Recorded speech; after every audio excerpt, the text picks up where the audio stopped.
Hi guys, நம்ம இந்த வீடியோவில் டியர் மிஸ்டர் ஹெவன்லி ஃபாக்ஸ் அப்படிங்கிற இந்த சீரீஸோட எபிசோட் 14ல் என்ன நடந்துச்சு அப்படிங்கிறத பற்றி தான் பார்க்க போகிறோம். வீடியோக்குள்ளே போகிறதுக்கு முன்னாடி நம்ம சேனலை சப்ஸ்கிரைப் பண்ணாதவங்க சப்ஸ்கிரைப் பண்ணிக்கோங்க. அப்படியே மறக்காம பக்கத்தில் உள்ள பெல் ஐக்கானையும் கிளிக் பண்ணிக்கோங்க. நம்ம ஹீரோயின் கண்ணாடி முன்னாடி உட்காந்துட்டு நம்ம ஹீரோக்கு என்னெல்லாம் பிடிக்குன்னு சொல்லி பார்த்து அவங்கள அப்படியே ரெடி பண்ணிட்டு இருக்காங்க. இந்த ஹேர் பின் போட்டால் நான் நல்ல புள்ள மாதிரி இருப்பானா, இல்லைனா இந்த தோடு போட்டால் நல்ல புள்ள மாதிரி இருப்பானான்னு சொல்லி அவங்க அப்படியே தலையை பிச்சுட்டு இருக்கேன். அவங்க அப்பாவும் இப்போ அங்கே வந்து நேத்து தான் என் பொண்ணு ஸ்கூலுக்கு போன மாதிரி இருந்துச்சு, ஆனா அதுக்குள்ள அவ வளர்ந்து பெரிய பொண்ணாயிட்டா. அவரே வந்து அவங்களுக்கு மேட்சான ஒரு ஹேர்பின் எல்லாம் செலக்ட் பண்ணி தராரு. நம்ம ஹீரோயினும் சமகுசியா இருக்காங்க. அவங்க அப்பாவும் அதை அவங்களுக்கு அப்படியே மாட்டி விட்டுட்டு அவங்க கல்யாணத்தை பத்தி பேச ஆரம்பிக்க அவங்களும் லைட்டா வைக்கப்பட்டுட்டு, அதுக்குள்ள நான் கல்யாணம் பண்ணிக்க போறதா யார் சொன்னா, என் பொண்ணை பத்தி எனக்கு தெரியாதா, உன் மனசுல யார் இருக்கான்னு கூட எனக்கு தெரியும். அவர் அப்படியே அந்த ஃபாக்ஸ பத்தி பேச ஆரம்பிக்க நம்ம ஹீரோயின் நீங்க நினைக்கிற மாதிரிலாம் இல்ல, அது என்கிட்ட ரொம்ப நல்லாவே பழகினுச்சு, அது ரொம்ப நல்ல சொல்றாங்க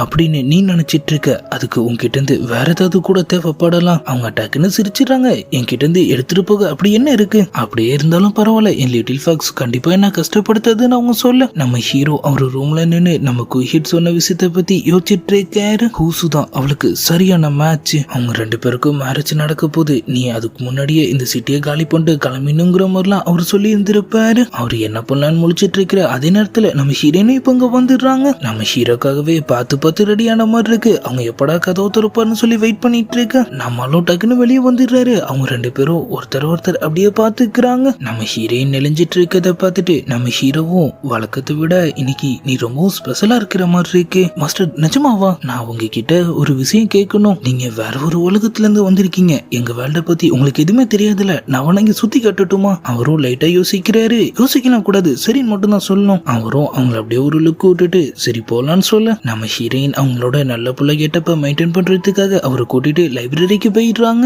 ஆனா அவங்களுக்கு அங்க சுத்தமா செட் ஆகல. உட்காந்துக்கிட்டே அவங்க அப்படியே தூங்கி விளைஞ்சிட்டு இருக்கு. நல்லா இருக்கு, இந்த கவிதை சூப்பரா இருந்துச்சுல. நம்ம ஹீரோ எனக்கு ரொம்பவே போர் அடிக்குது, நம்ம வேற எங்கேயாவது போலாமா? அவங்க எங்க போலான்னு கேட்க கேசினோ, என்னது கேம்லிங் ஹவுஸா, அதெல்லாம் ரொம்பவே தப்புன்னு சொல்றாங்க. ஆனா அடுத்த சில்லியே அவங்க ரெண்டு பேரும் இப்ப அங்க வந்துட்ட மாதிரி தெரியுது. நம்ம ஹீரோயினும் அவங்க ஆட்டத்தை காட்ட ரெடி ஆயிடுறாங்க. கையெல்லாம் மடிச்சு விட்டுட்டு டைஸ் அவங்க அப்படியே உருட்ட ஆரம்பிக்க கண்ணா முன்னாடி ஜாக்பாட் அடிக்குது. மாஸ்டர் எல்லாம் உங்களோட ராசி தான், இந்தாங்க நீங்களும் குளுக்குங்க. நம்மளும் உருட்டுன்னு உருட்டுறாரு. ஆட்டத்தை அவரும் பிடிச்சிட்ட மாதிரி தெரியுது. அவங்க ரெண்டு பேரும் மூட்டையை கட்டிட்டு வெளியே வந்துடுறாங்க. மாஸ்டர் நீங்க ஹாப்பியா இருக்கீங்களா, நம்ம நிறைய பணம் ஜெயிச்சிருக்கோம்னு அவங்க சொல்ல அவரும் தலையாட்டிட்டு சரி சாப்பிட போலாமான்னு கேட்கிறாரு. நம்ம ஹீரோயினும் எங்க வேணாலும் போலாம், அதான் நம்ம கிட்ட இவ்வளவு காசு இருக்குல்ல. அவரும் லைட்டா ஸ்மைல் பண்ணிட்டு அவங்க தலையில சுண்டி விட அவங்க ரெண்டு பேரும் ஒரு சூப்பரான ஹோட்டலுக்கு வந்துடுறாங்க. நடக்கிறது மேயிறது தாவுறதுன்னு எல்லாத்தையும் கொண்டு வந்து பிளேட்ல அடுக்கி வைக்க நம்ம ஹீரோயினுக்கு எச்சி ஒழுவுது. நம்ம ஹீரோவும் அவங்கள ட்ரை பண்ண சொல்றாரு. ஆசாசையா வாங்க வந்தவங்களுக்கு டக்குன்னு அவங்க கசின் சொன்னது ஞாபகம் வருது. மாஸ்டருக்கு கண்டிப்பா அமைதியாவும் நல்ல மனசு இருக்கிற பொண்ணு தான் பிடிக்கும். இல்ல மாஸ்டர், நான் இதெல்லாம் சாப்பிட மாட்டேன், மற்ற உயிரை கொண்டு நம்ம அப்படி இந்த மாதிரி சாப்பிடலாம், அப்படி சாப்பிட்டா நம்ம மனுஷங்களே கிடையாது, நம்ம ஏதாவது வெஜிடேரியன் ஆர்டர் பண்ணிக்கலாமான்னு அவங்க கேட்க உனக்கு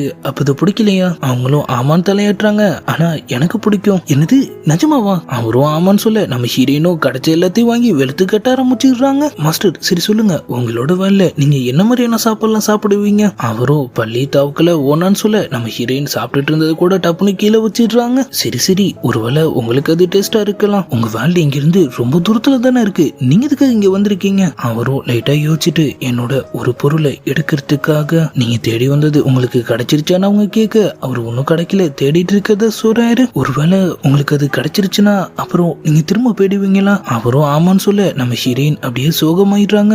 திரும்ப போயிட்டீங்கன்னா அதுக்கப்புறம் எப்ப மறுபடியும் இங்க வருவீங்க? நம்ம ஹீரோ நீ என்ன பார்க்கணும்னு ஆசைப்பட்டா நான் கண்டிப்பா திரும்ப வருவேன்னு சொல்லு. அவங்களும் பல்ல காட்டிடுறாங்க. கண்டிப்பா மாஸ்டர், நான் உங்களை பார்க்கணும் தான் எப்போதுமே ஆசைப்படுவேன். அப்ப அந்த பக்கமா போயிட்டு இருந்த ஒருத்தங்க நாளைக்கு நைட் நடக்க போற லேண்டர் ஃபெஸ்டிவலை பத்தி பேசிட்டு போயிட்டு இருக்காங்க. அதை கேட்டு நம்ம ஹீரோயின் மாஸ்டர் நாளைக்கு நைட்டு நீங்க ஃப்ரீயா? அவர் ஆமான்னு சொல்ல நானும் ஃப்ரீ தான், நம்ம ரெண்டு பேரும் சேர்ந்து லேண்டர் ஃபெஸ்டிவல் பார்க்க போலாமா? டேட்டிங்னு தப்பா நினைச்சுக்காதீங்க, நான் சும்மா தான் கூப்பிட்டேன்னு அவங்க சொல்ல நம்ம ஹீரோவும் கண்டிப்பா போலான்னு சொல்றாரு. அவங்களும் செம ஹாப்பி. திரும்ப வரும்போது நம்ம ஹூசுக்காக சாக்லேட்லாம் வாங்கிட்டு வந்திருக்காங்க. அவரை டிஸ்டர்ப் பண்ணவனா இங்கே வச்சிடலான்னு சொல்லிட்டு அவங்க அப்படியே அங்கிருந்து கிளம்ப கொஞ்ச நேரத்திலே அவரும் டோரை ஓபன் பண்ணிட்டு அப்படியே வெளியே வராரு. கேண்டிஸை பார்த்தவனே அவருக்கு தெரிஞ்சிருது அது கண்டிப்பா நம்ம ஹீரோயினோட வேலை தான். அவன் மனசுல நான் மட்டும்தான் இருக்கேன்னு சொல்லி அவர் அப்படியே சிரிப்பை போட அவங்க ஒரு பக்கம் நம்ம ஹீரோவை நினைச்சு தூக்கத்தை தொலைச்சிட்டு உருண்டுட்டு இருக்காங்க. அவசரப்பட்டு நான் அவரை வெளியே கூப்பிட்டேன், நாளைக்கு அவருக்கு பிடிச்ச மாதிரி எப்படி நடந்துக்குதுன்னே தெரியலன்னு சொல்லி அவங்க அப்படியே புலம்பிட்டு இருக்க. ஹூசு ஒரு பக்கம் நம்ம ஹீரோயின் சின்ன வயசுல இருந்தே அவர் மெடிசன் எடுக்கும் போது அவருக்கு கேண்டிஸ் கொடுத்த விஷயத்தெல்லாம் நினைச்சு பார்த்து அவர் ஒரு பக்கம் தனியா ஃபீல் பண்ணிட்டு இருக்காரு. ஆனா அவங்களோட வேலையில குறியா இருக்காங்க. அவங்களோட சீனியர்ஸ் கிட்ட போயிட்டு அவங்களோட லவ் நம்ம ஹீரோன்னு எல்லா விஷயத்த பத்தியும் சொல்லி நான் அவரை கரெக்ட் பண்ண ஏதாவது வழி இருக்கான்னு அவங்க கேட்க, அவ்வளவுதானே சப்ப மற்றும் சால்ட் வாட்டர், எனக்கு தெரியும் சீனியர், நீங்க கண்டிப்பா வித்து வச்சிருப்பீங்க. நம்ம ஹீரோயினுக்கு ஸ்டூல் போட்டு மொத்த குரூப் ஒன்னா சேர்ந்து கிளாஸ் எடுக்க ரெடி ஆயிடுறானுங்க. நல்லா கேட்டுக்கங்க,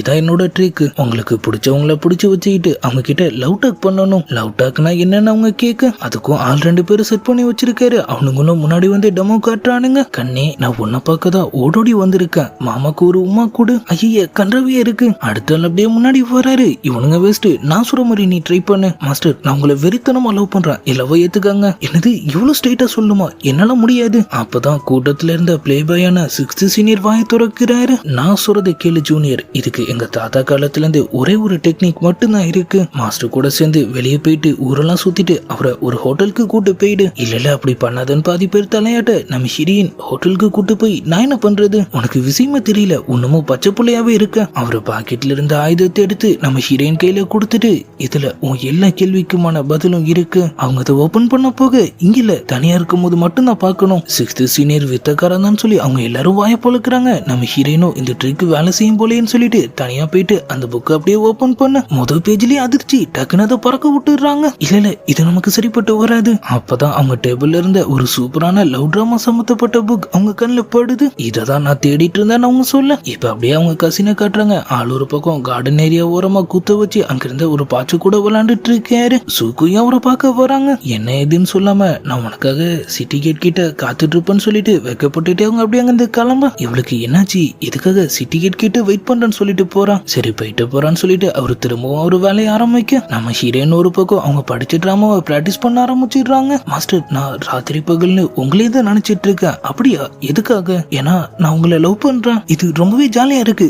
சரி அடுத்தது ட்ரை பண்ணலாம். மாஸ்டர், எனக்கு காத்துனா ரொம்பவே பிடிக்கும். எதனால நான் அவரை கேட்க, ஏன்னா அதான என்ன வேகமா தள்ளி உங்க மேல விழ வைக்குது. Jolly jolly jolly. இந்த டைலாக்லாம் ரொம்பவே சூப்பரா இருக்கு. வெறி முத்தி போய் நம்ம ஹீரோவே இப்ப அப்படியே அவங்க கண்ணுக்கு தெரிய ஆரம்பிச்சிடுறாரு. அவரு அவங்க முன்னாடி பெட்ல உட்கார்ந்துட்டு இருக்கிற மாதிரியும் நம்ம ஹீரோயின் அவர்கிட்ட கவிதையா அவுத்துட்டு இருக்கிற மாதிரியும் அவங்க யோசிச்சுட்டு இருக்க, நம்ம ஹீரோவும் டக்குன்னு அவங்கள அப்படியே பெட்ல சாச்சு கிஸ் பண்ண ரெடி ஆயிடுறாரு. அவங்களும் காத்துலயே உமா கொடுத்துட்டு இருக்காங்க. இது எல்லாமே நாளைக்கு நடக்க போகுதுன்னு சொல்லி அவங்க செம எக்ஸைட்மெண்டோட இருக்க, நம்ம ஹூசுவும் இப்ப அவங்கள பார்க்க வர்றாரு. உனக்கு லேண்டர் ஃபெஸ்டிவல்னா பிடிக்குமா? அவங்களும் பிடிக்கும்னு சொல்ல, அப்பனா நீ கண்டிப்பா வந்துடணும், பிரிட்ஜு கிட்ட தான் லொகேஷன் நல்லா இருக்கும். இருந்த குசில அவர் என்ன சொல்ல வரன்னு அவங்களுக்கும் புரியல, அவங்க என்ன நினைக்கிறாங்கன்னு அவருக்கும் புரியல. 2 பேரும் ஆளுக்கு ஒரு பக்கம் சிரிப்பை போட்டு ஆளுக்கு ஒரு முடிவு எடுத்துக்கிறாங்க. நம்ம சூக்கி சொன்ன மாதிரியே சிட்டி கேட் கிட்ட வெயிட் பண்ணிட்டு இருக்க, நம்ம கசின் அவங்கள பார்க்க வராரு. பின்னாடியே நம்ம ஹீரோயின் அங்க வர, அவங்க டக்குன்னு டென்ஷன் ஆயிடுறாங்க. நீங்க என்ன பண்ற? கசின், உனக்கு என்னாச்சு? நீ தானே கொஞ்சம் முன்னாடி என்கிட்ட வந்து என்ன இங்க வந்து மீட் பண்ண சொன்ன. அட அரமான்ட்டுன்னு சொல்லி அவங்க அப்படியே முழிச்சிட்டு இருக்க, அவங்க 3 பேரும் சேர்ந்து அப்படியே அங்கிருந்து கிளம்பிடுறாங்க.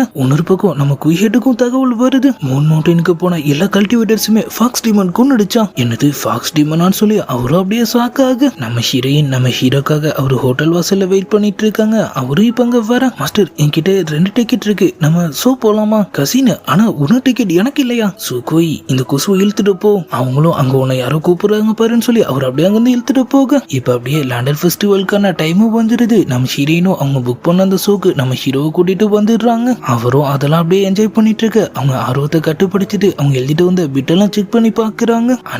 அன்பே சச்சே, இது நல்லாவே இல்ல, என்ன சரியா இருக்குன்னு சொல்லி அவங்க அப்படியே அடுத்தடுத்த டைலாக் செக் பண்ணி பார்த்துட்டு இருக்க, அவங்களுக்கு ஒரு சூப்பர் பாயிண்ட் சிக்கிறது. டக்குன்னு அவரை பார்த்து நான் உங்களை லவ் பண்றேன்னு சொல்லி கத்திடுறாங்க. ஆனா அதே நேரத்துல கூட்டமே டிராமாவை பத்தி கத்திட்டு இருக்க, அவங்க சொன்ன விஷயம் அவளுக்கு காத்துலயே உழுந்த மாதிரி தெரியல. நம்ம ஹீரோயின் காத்து போன பலூன் மாதிரி ஆயிடுறாங்க. இன்னொரு பக்கம் நம்ம சூக்கு திடீர்னு கசின் காணாம போயிடுறாரு. அவங்க சுத்தி அவரை தேடிட்டு இருக்க, அவங்க கையில இருந்த அவங்களோட கிஃப்டும் கீழே விழுந்துருது. அவங்க அதை எடுக்க முடியாம திணறிட்டு இருக்க, டக்குன்னு நம்ம ஆள் வந்து அதை அப்படியே எடுத்துட்டு அவங்க கிட்ட கொண்டு வர்றாரு. உண்மையை சொல்லு, இத யாருக்காக வாங்கியிருக்க? அது உனக்கு தேவையில்லாதது, மரியாதையா கொடுத்துருன்னு சொல்லி அவங்க ஒரு கூட சண்டை போட ஆரம்பிக்க, ஸ்லிப் ஆகி டக்குன்னு அவரு தோல்லையே விழுந்துடுறாங்க. நம்ம கெமிஸ்ட்ரி பையிலும் செமையா ஒர்க் அவுட் ஆகுறான். 2 பேரும் ஒருத்தர் மாத்தி ஒருத்தர் அப்படியே பார்த்துட்டு இருக்க, டக்குன்னு அவங்க நவுந்துடுறாங்க. அது வந்து நம்ம ஷோ பார்க்க போலாமா?